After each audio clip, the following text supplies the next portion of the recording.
নফসের উপর জুলুম করে, পাপ করে, অন্যায় করে, অবিচার করে, ওই মানুষটা যদি নবীর দরবারে আসে, ফাস্তাগফিরুল্লাহ, নবীর দরবারে আসার পরে নতুন মানুষটা যদি আল্লাহর কাছে তওবা করে, আর নবীও যদি ওই মানুষটার জন্য ক্ষমা প্রার্থনা করে, তাহলে তারা আল্লাহ তাআলাকে তওবা কবুলকারী দয়ালু হিসাবে পাবেন। বলুন না সুবহানাল্লাহ। কালামুল্লাহ শরীফের আয়াতের তাফসীরে আল্লামা ইমাম উদ্দিন ইবনে কাসির রাহমাতুল্লাহি আলাইহি তাফসীরে ইবনে কাসিরের মধ্যে একটা ঘটনা উল্লেখ করে দিয়েছেন।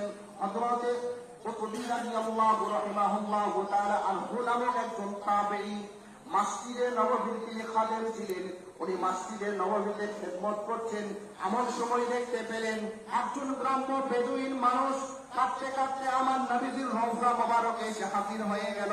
হাজির হবার পর বলতে লাগলেন, কোরআন শরীফের এই আয়াতখানা তেলাওয়াত করলেন, ওয়ালাউ আন্নাহুম ইসলামু আনফুসাহুম যাউকা ফাস্তাগফিরুল্লাহ ওয়াস্তাগফারা লাহুমুর রাসূল লাওয়াজাকুল্লাহ তাওয়াবার রহিমা।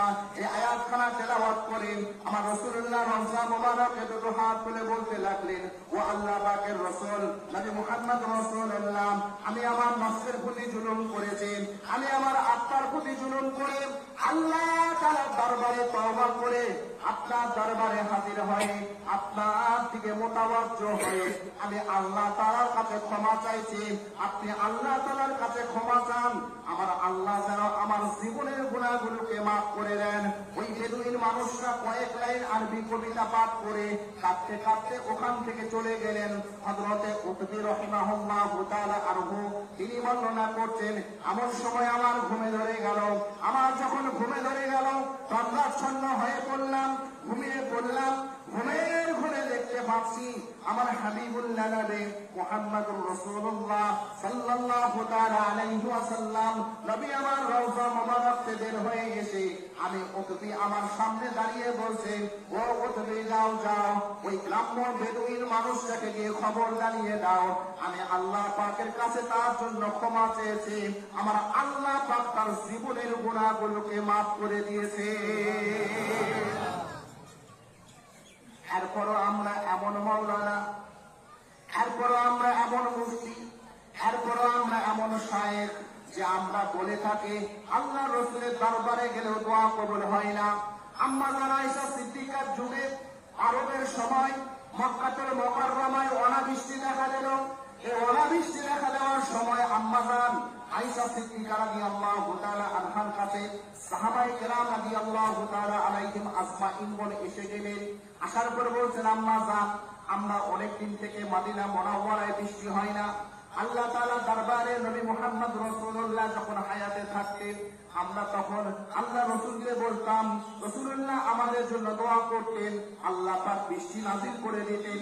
আজকে রাসূলুল্লাহ আমাদের মাঝখানে নাই, কার কাছে দোয়া চাইবো? আম্মা জান শিখিয়ে দিলেন, যাও রওজা শরীফের ছাদটাকে একটু খুলে দাও,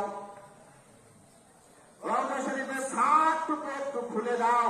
ছাদটা খুলে দেওয়ার পরে ওই রওজা পাকে দাঁড়িয়ে আল্লাহর কাছে দোয়া করো, আমার আল্লাহ পাক আমার হাবিবুল্লাহ নবীর ওসিলায় মদিনা মুনাওয়ারায় বৃষ্টি দান করে দেবেন।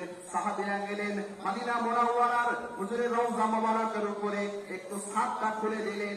খুলে দেওয়ার সঙ্গে সঙ্গে আল্লাহর দরবারে দোয়া করলেন, আমার আল্লাহ পাক মদিনা মুনাওয়ারায় মুষলধারে বৃষ্টি নাযিল করে দিলেন। বলুন না সুবহানাল্লাহ। এরপরও এত প্রমাণ থাকা সত্ত্বেও, এত তাফসীরের বর্ণনা থাকা সত্ত্বেও আরো অসংখ্য রয়েছে।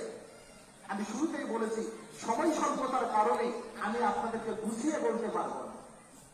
একটা কথা বুঝাতে গেলে, বলতে গেলে গুছিয়ে বলতে সময় লাগে, যেহেতু সময় স্বল্প যার কারণে গুছিয়ে বলতে পারবো না। আমি একটু ধারণা আপনাদেরকে দিলাম যে আল্লাহ পাকের রাসূল সাল্লাল্লাহু আলাইহি সাল্লামের রওজা মোবারকে যদি দোয়া কবুল না হয় আর পৃথিবীর কোন জায়গায় হবে ভাই? দেখার একটা জায়গা